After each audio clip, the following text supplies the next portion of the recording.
et tu allais le gaspiller. Et je te comprends. J'aurais fait comme toi à 20 ans. C'est pour ça que je buvais tes paroles. J'écoutais du fond du temps un petit créon maigre et pâle comme toi, qui ne pensait qu'à tout donner lui aussi. Marie-toi vite, Antigone. Marie-toi vite, sois heureuse. La vie n'est pas ce que tu crois. C'est une eau que les jeunes gens laissent couler sans le savoir entre leurs doigts ouverts. Ferme tes mains vite, retiens-la. Tu verras, ça deviendra quelque chose une petite chose, dure et simple qu'on grignote assis au soleil. Les autres te diront que ce n'est pas vrai parce qu'ils ont besoin de ta force, de ton élan. Alors ne les écoute pas. Ne m'écoute pas lorsque je ferai mon prochain discours devant le tombeau de Théocle parce que ce ne sera pas vrai. Rien n'est vrai que ce qu'on ne dit pas. Tu l'apprendras toi aussi, mais trop tard. La vie, c'est un livre qu'on aime. C'est un enfant qui joue à vos pieds. C'est un outil qu'on tient bien dans sa main. C'est un banc pour se reposer le soir devant sa maison. Tu vas me mépriser encore, mais tu verras. De découvrir cela,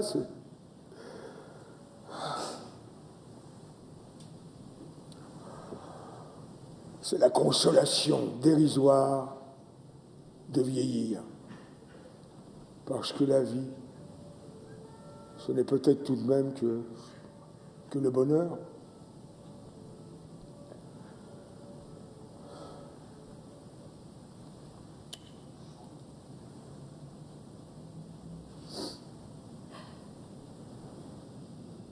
Le bonheur?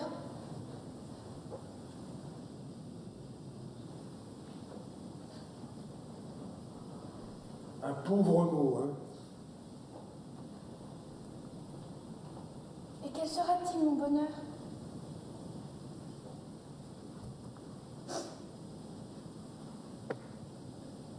Quelle femme heureuse deviendra-t-elle, la petite Antigone?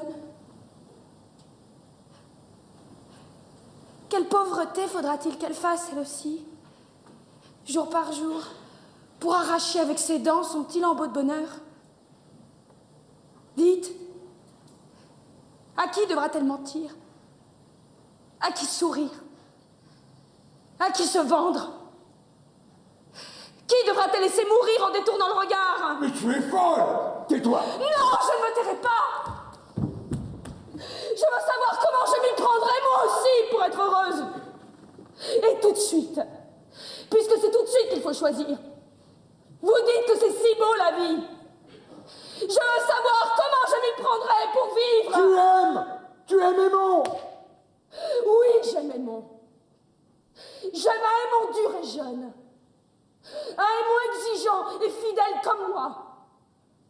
Mais si votre vie, votre bonheur doivent passer sur lui avec leur usure, si Aimon ne doit plus pâlir quand je pâlis, s'il ne peut me croire morte quand je suis en retard de 5 minutes, s'il ne doit plus se sentir seul au monde et me détester quand je ris sans qu'il sache pourquoi, s'il doit devenir près de moi le monsieur Aimon, s'il doit apprendre à dire oui lui aussi, alors je n'aime plus Aimon. Tu ne sais plus ce que tu dis.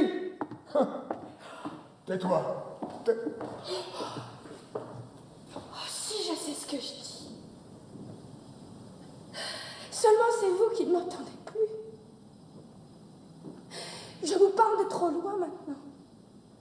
D'un royaume où vous ne pouvez plus entrer avec vos rides, votre sagesse, votre ventre. Je ris, Créon. Parce que je te vois à 15 ans tout d'un coup, et c'est le même air d'impuissance et de croire qu'on peut tout. La vie t'a seulement rajouté ces petits plis sur le visage et cette graisse autour de toi. Écoute, tu vas te taire à la fin. Mais pourquoi veux-tu me faire taire? Parce que tu sais que j'ai raison?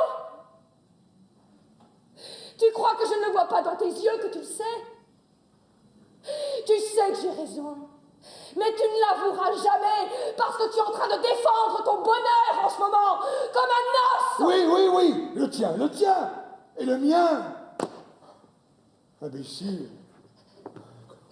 Vous me dégoûtez tous avec votre bonheur. Avec votre vie qu'il faut aimer coûte que coûte.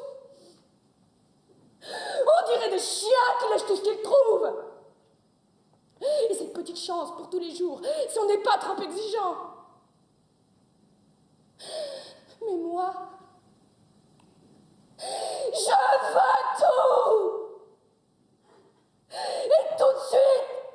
Et que ce soit entier, ou alors je refuse. Je ne veux pas être modeste, moi, et me contenter d'un petit morceau si j'ai été bien sage. Je veux être sûre de tout, aujourd'hui. Et que ce soit aussi beau que quand j'étais petite, ou mourir. Voilà, tu commences. Commence comme ton père. Comme mon père. Comme mon père, oui. Nous sommes de ceux qui posent les questions jusqu'au bout.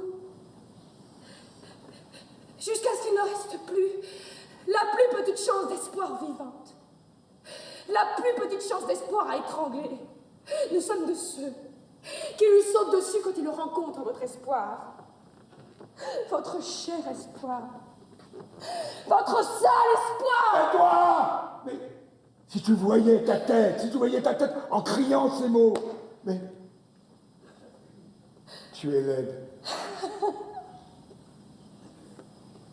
Et oui, je suis laide. C'est ignoble, n'est-ce pas? Ces cris, ces sursauts, cette queue de chiffonnier. Papa n'est devenu beau qu'après. Quand il a été bien sûr enfin qu'il avait tué son père, que c'était bien avec sa mère qu'il avait couché et que rien, plus rien ne pourrait le sauver. Alors il s'est calmé tout d'un coup. Il a eu comme un sourire et il est devenu beau, c'était fini. Il n'a plus qu'à fermer les yeux pour ne plus vous voir. À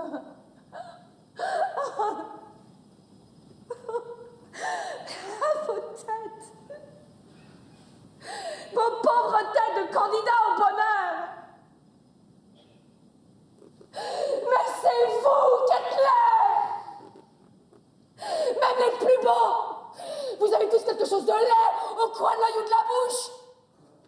Tu l'as bien dit tout à l'heure, Créon, la cuisine. Vous avez des têtes de cuisiniers.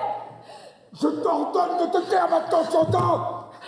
Tu m'ordonnes, cuisinier, mais tu crois que tu peux m'ordonner quelque chose? L'antichambre est pleine de monde. Tu veux donc te perdre? On va t'entendre. Eh bien, ouvre les portes, justement, il faut m'entendre. Mais pas que. Tu vas te taire à la fin. Allons vite, le cuisinier appelle tes gardes.